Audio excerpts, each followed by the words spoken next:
Bienvenue sur Teach, votre émission d'enseignement et de maturité spirituelle. Cette émission, je ne cesse de vous le dire, existe pour nous permettre tous de devenir de véritables disciples de Jésus-Christ.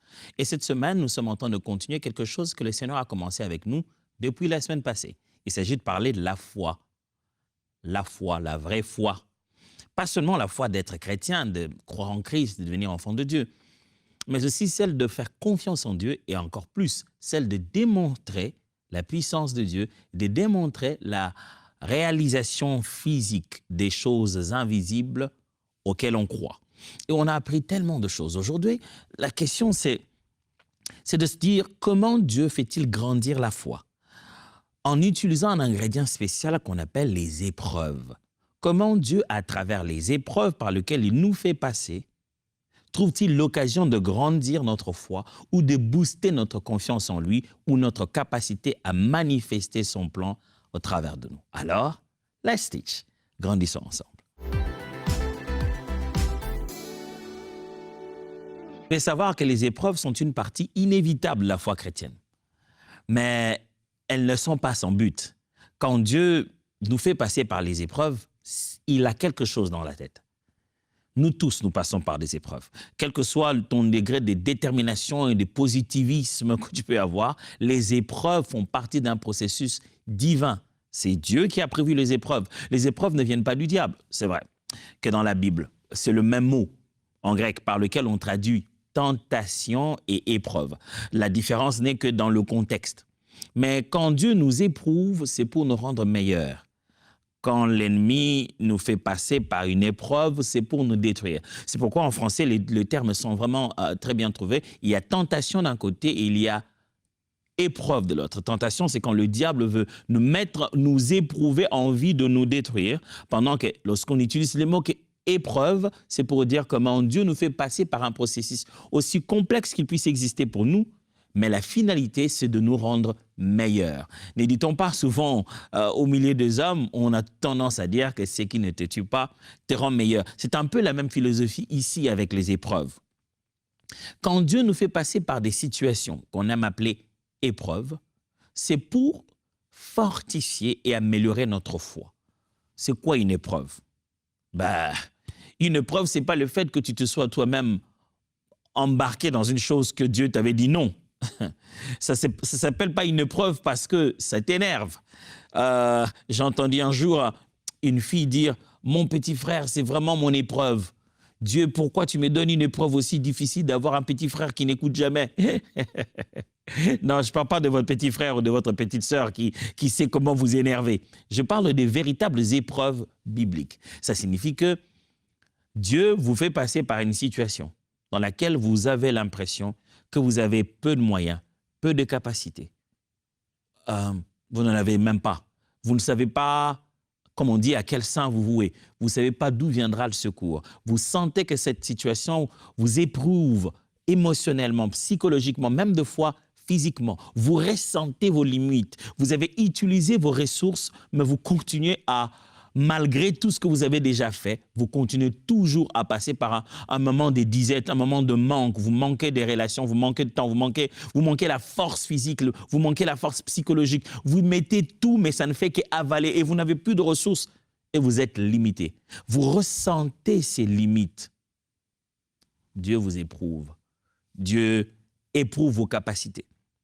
Dieu vous met dans un exercice qui va au-delà du nombre normal. Je me souviendrai quand je m'étais mis au sport à un moment donné intensivement. J'ai pris un coach qui était en train de me suivre. Et les coachs avaient cette habitude de parler derrière moi. Comme vous savez, les coachs le font d'habitude. Ils parlent derrière toi, dans tout ce que tu fais, ils t'encouragent. Allez, 1, 2, 3, 4. J'en avais déjà fait assez par rapport à la santé que j'avais.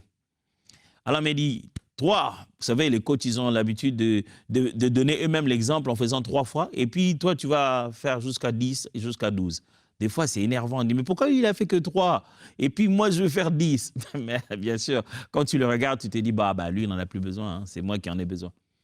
Alors, il montre l'exemple. Il fait 1 fois, 2 fois, 3 fois. Il dit, tu gardes très bien les mains comme ça. J'ai compris l'exercice. Alors, il s'est mis à compter. 1, 2, 3, 4. Il sent que je suis en train de m'épuiser là.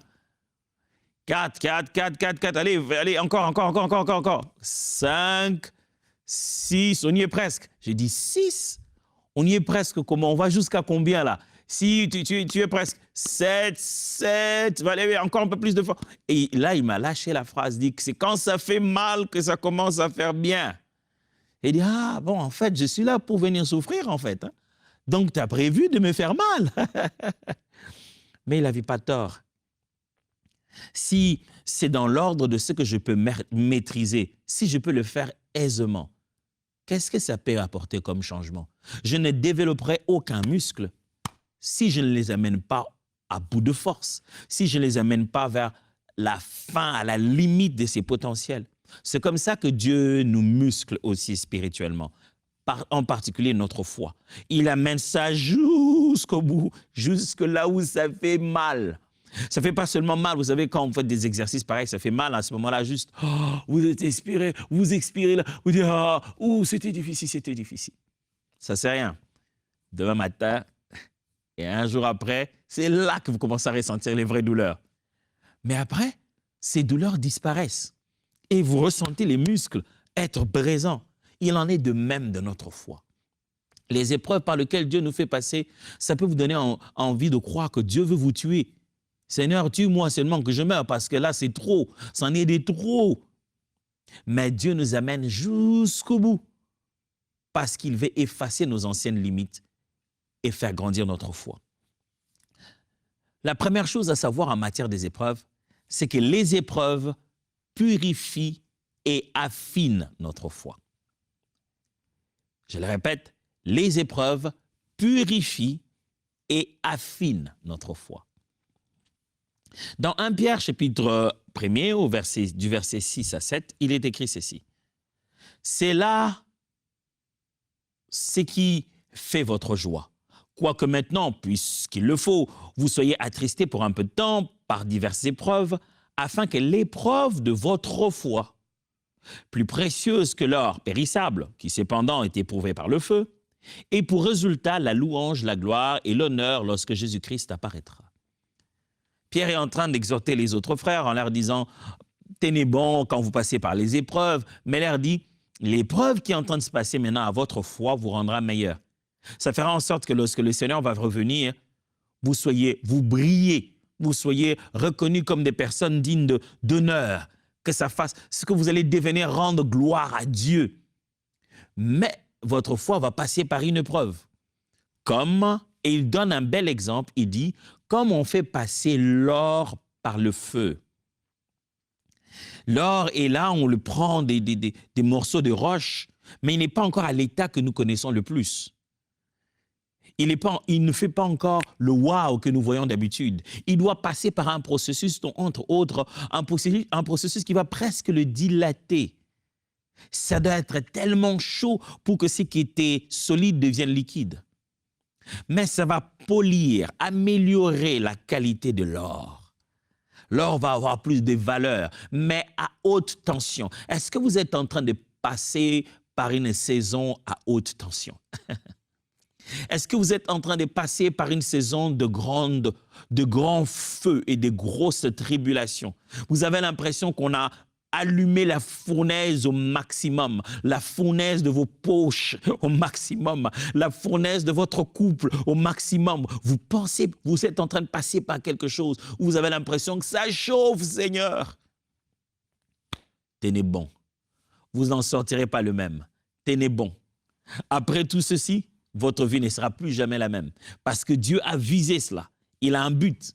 En vous donnant cette opportunité de passer par l'épreuve, c'est vous qu'il va changer. Et votre confiance en lui va complètement changer. Je sais que c'est dur à vivre, mais tenez bon, vous deviendrez meilleur. Je sais que c'est dur à vivre, mais tenez bon, vous aurez une meilleure forme. Les muscles vont se bâtir. Zacharie plutôt, chapitre 13, verset 9. Zacharie, chapitre 13, verset 9.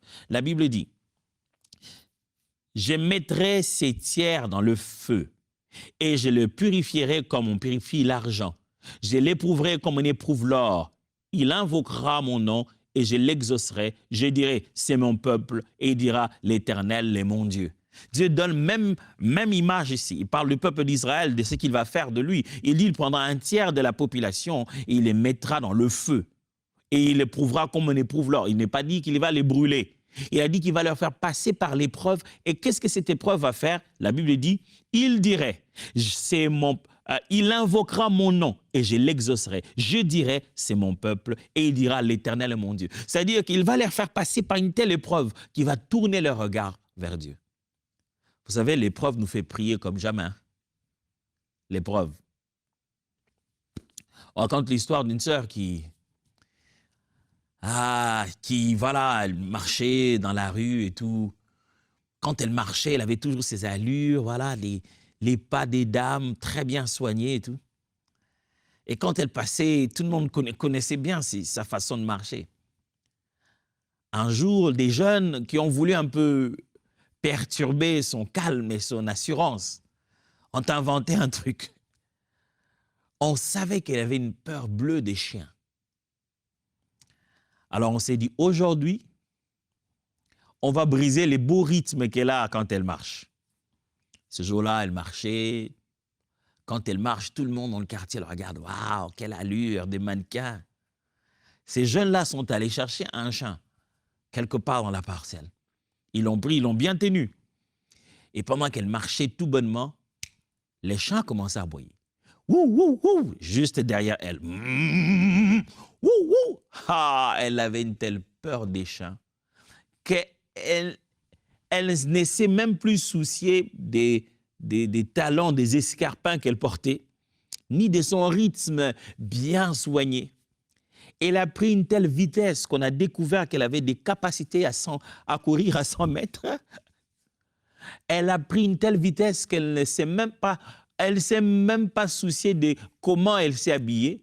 Et ces jours-là, on a découvert qu'elle avait les habiletés de monter sur un mur à une si grande vitesse.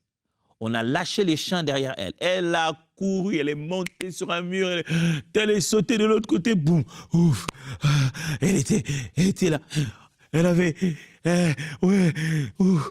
Mais tout le monde l'a acclamée ce jour-là. Contrairement aux autres fois, quand elle passe, on la regarde sans jamais rien dire. Ces jours-là, tout le monde était étonné de ses habiletés athlétiques et de la vitesse avec laquelle elle est montée sur ces murs et comment elle est allée par-dessus le mur et descend de l'autre côté. On l'a acclamée. On a dit « Waouh, tu nous as impressionnés ». Frère, nous n'impressionnons pas ce monde parce que nous vivons une vie au plateau où nous sommes « tout va bien ». Non, la vie de « tout va bien », ce n'est pas ce qui impressionne le monde. Ce n'est pas ce qui attire les gens à Christ. La vie de « je résiste dans l'épreuve ». Je passe par l'épreuve, mais l'épreuve manifeste de nouvelles capacités de moi. C'est ça qui attire l'attention des gens vers Jésus. Ils se disent, il passe par quoi? Je sais de quoi il est, je sais qu'est-ce qui arrive.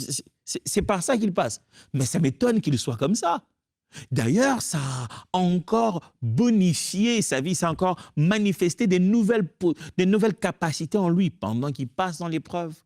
Dieu nous fait passer dans l'épreuve comme s'il voulait juste nous purifier comme de l'or. Et Tozer a dit, c'est un auteur que j'ai cité beaucoup depuis cet enseignement, Tozer dit ceci, les épreuves ne détruisent pas la foi, elles la purifient pour qu'elle brille de tout son éclat. Les épreuves par lesquelles nous passons, ça ne détruit pas la foi, mais ça purifie la foi comme le feu purifie l'or. Ça donne meilleur éclat à ta foi.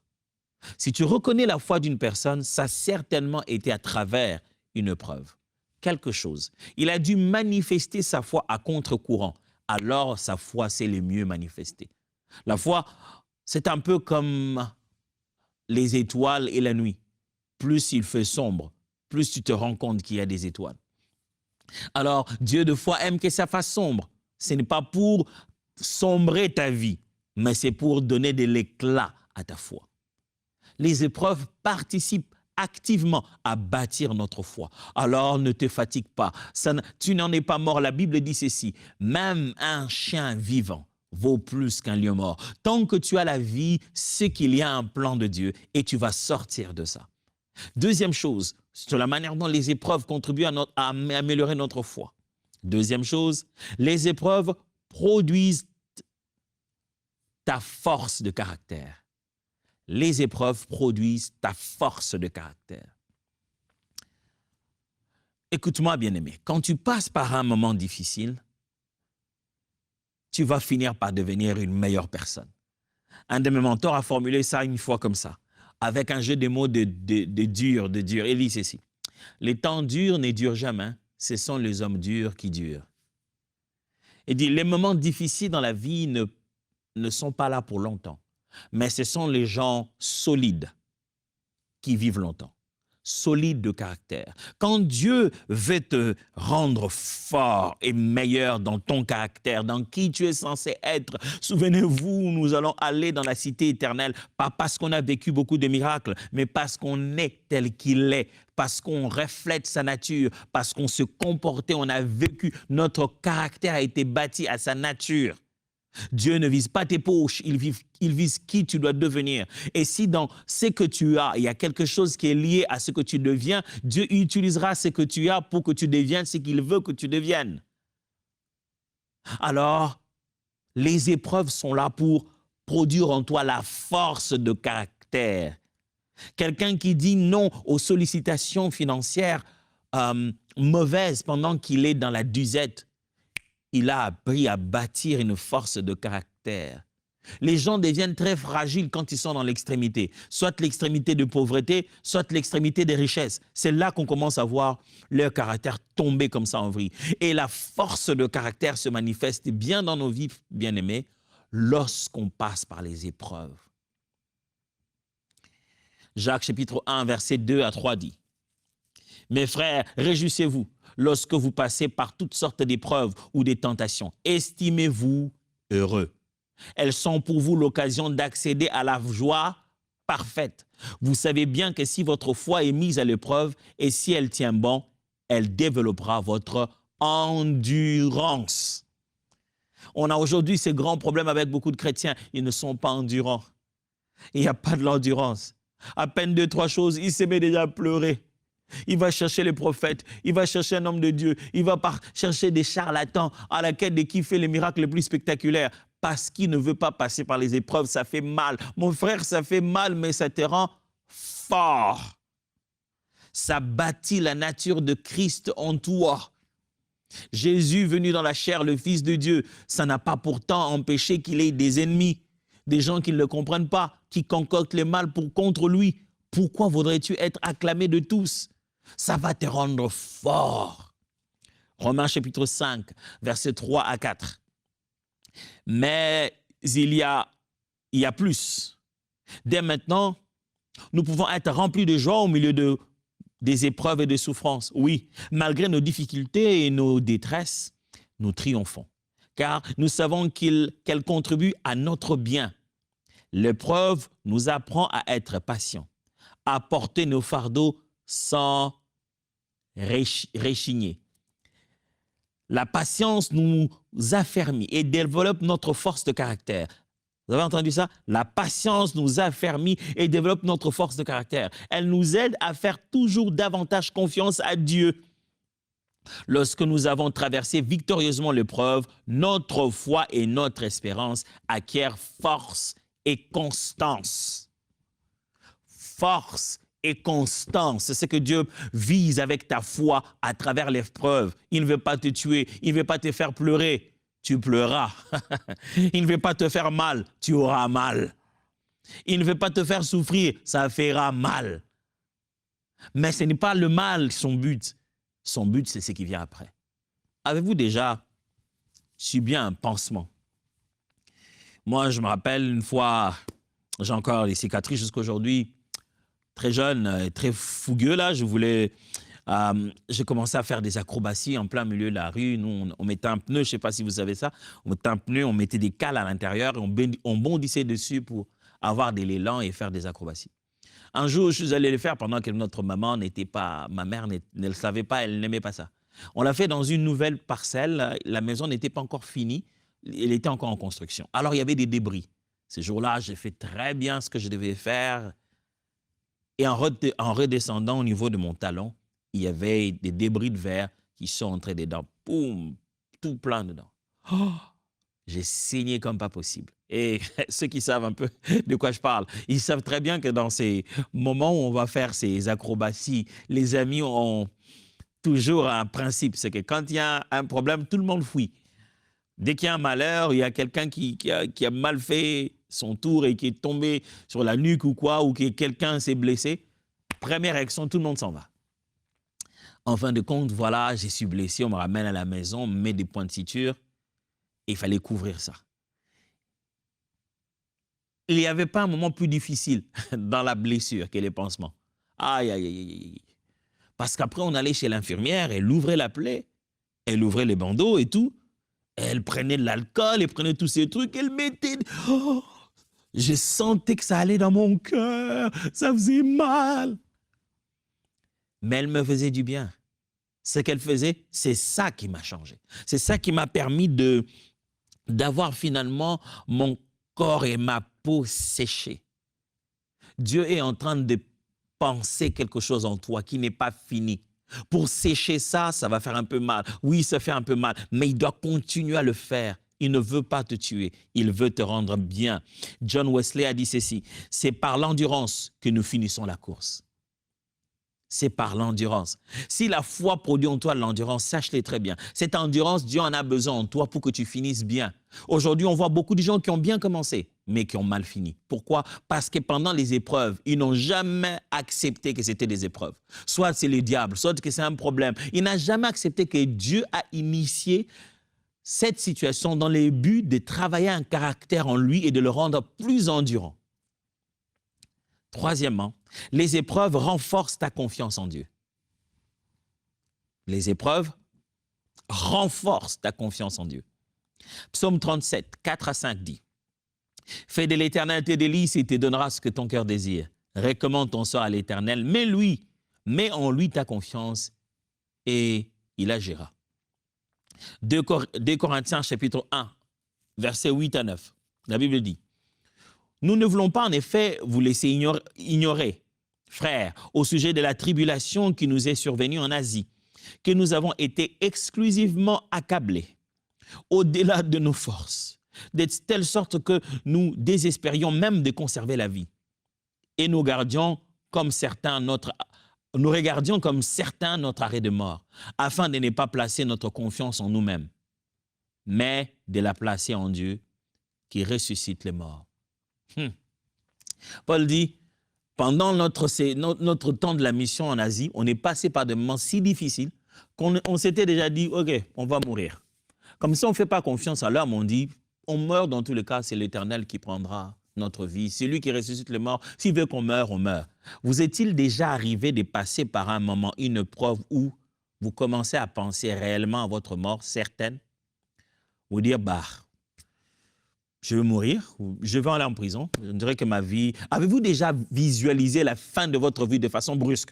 Comme ça, à la poupe, vous vous dites, OK, on dirait que ma vie va finir là. Seigneur, je te rends grâce, hein, si tu veux que ma vie finisse ici. L'épreuve renforce votre confiance en Dieu. Paul dit, on a déjà vu notre mort, on a déjà vu qu'on allait mourir, mais on a préféré faire confiance à Dieu. Parce que dans tous les cas, s'il y a résurrection de mort, c'est lui qui donne résurrection de mort. Les épreuves, plus il y en aura, plus ça vous poussera à faire confiance à Dieu. C'est pourquoi quelqu'un qui est déjà passé par les épreuves, vous regardez sa foi, elle devient inébranlable. Il vous dit, je connais le Dieu qui a été avec moi là, il le sera encore. Regardez la confiance qu'avait David lorsqu'il vient dans le camp, tout le monde a peur de Goliath, il dit, Dieu était avec moi contre le loup, contre les lions. Ce Dieu-là, il sera avec moi ici. Je suis passé par pire que ça. Les épreuves te rendront fier de ta foi. Les épreuves te rendront fier de ton Dieu. Quand tu parles de lui, les gens disent « Wow, j'ai envie d'être lui ». Mais ils n'étaient pas là quand ça faisait mal. Ils n'étaient pas là quand ça te faisait pleurer. Alors s'il te plaît, arrête de pleurer. S'il te plaît, arrête de pleurer, arrête de gémir. C'est fini, c'est passé, c'est passé. Ne laisse pas le passé continuer à emporter encore de victoires sur ta vie aujourd'hui. Tourne la page. Comprends la leçon qu'il y avait dans l'épreuve et deviens meilleur. En fin de compte, les épreuves mûrissent ta foi. Ta foi devient plus mûre, mature, ta foi grandit. On la regarde, c'est une foi de grandes personnes. Et qu'est-ce qui a fait ça? Les épreuves. Quand vous rencontrez quelqu'un avec une foi mûre, stable, qui est basée sur les Saintes Écritures et l'expérience de ces Saintes Écritures, qui connaît à la fois la parole et la puissance de Dieu, qui connaît à la fois les vérités des Écritures et son vécu, qui est capable maintenant de manger la nourriture solide. Quand vous rencontrez quelqu'un avec une foi aussi stable et mature, les épreuves l'ont fait. Pas la formation théologique, pas juste des bonnes études bibliques. Non, il a compris, il l'a vécu, il l'a ressenti, il est passé par là. Il est devenu un témoin. Il sait de quoi il parle. Jacques 1, 4, la Bible dit, « Mes frères, réjouissez-vous lorsque vous passez par toutes sortes d'épreuves ou de tentations. Estimez-vous heureux. Elles sont pour vous l'occasion d'accéder à la joie parfaite. » Vous savez bien que si votre foi est mise à l'épreuve et si elle tient bon, elle développera votre endurance. Mais pour que vous parveniez à une pleine maturité spirituelle, il faut que l'épreuve achève son œuvre sans que votre constance ne relâche. Que votre patience se manifeste dans toute votre conduite et s'accompagne d'actes parfaits. Ainsi, vous serez plein de force et vous parviendrez au bout. Vous deviendrez irréprochable et il ne vous manquera rien. J'aime quand il dit « mais ». Pour que vous parveniez à une pleine maturité spirituelle, il faut que l'épreuve achève son œuvre sans que votre constance se relâche. Il faut que l'épreuve achève son œuvre sans que votre constance ne relâche. Et c'est là que vous atteindrez la maturité spirituelle. Il faut que l'épreuve achève son œuvre, que ça ne te donne plus envie de prier et que tu reprennes après envie de prier pendant que l'épreuve est encore dedans. Ce n'est pas que quand tu dis à Dieu, je n'arrive même plus à prier et Dieu va dire, ah non, c'est trop. On abandonne alors. Non, ce n'est pas comme ça que ça se passe. Dieu, il attendra après que tu te dises, Seigneur, je n'arrive même plus à prier, je n'ai même plus de force, je ne sais plus quoi faire, jusqu'à ce que petit à petit, tu commences à retrouver la force. L'épreuve sera toujours là. Tu retrouves toute la force et tu restes debout comme si rien ne se passait. C'est comme ça qu'un bon matin, pouf, tout est parti. L'épreuve, ce n'est pas ton ennemi, c'est un instrument de Dieu. L'épreuve est comme ces chiens qui te poursuivent et qui fait manifester en toi des capacités que tu ne pouvais pas soupçonner. Parce que tu ne courras pas si rien ne te poursuit. Tu préfères marcher et dandiner avec des pas bien pesants.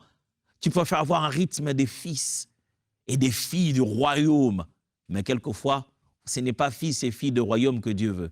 Il veut un guerrier, une guerrière qui court, qui est en action. Il y a du travail. Et il veut tirer le guerrier dans le fils héritier.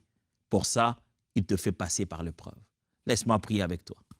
Père, ça fait mal l'épreuve, mais c'est utile. Ça bâtira nos muscles, on le sait, mais en attendant, ça fait mal. Seigneur, je t'en prie.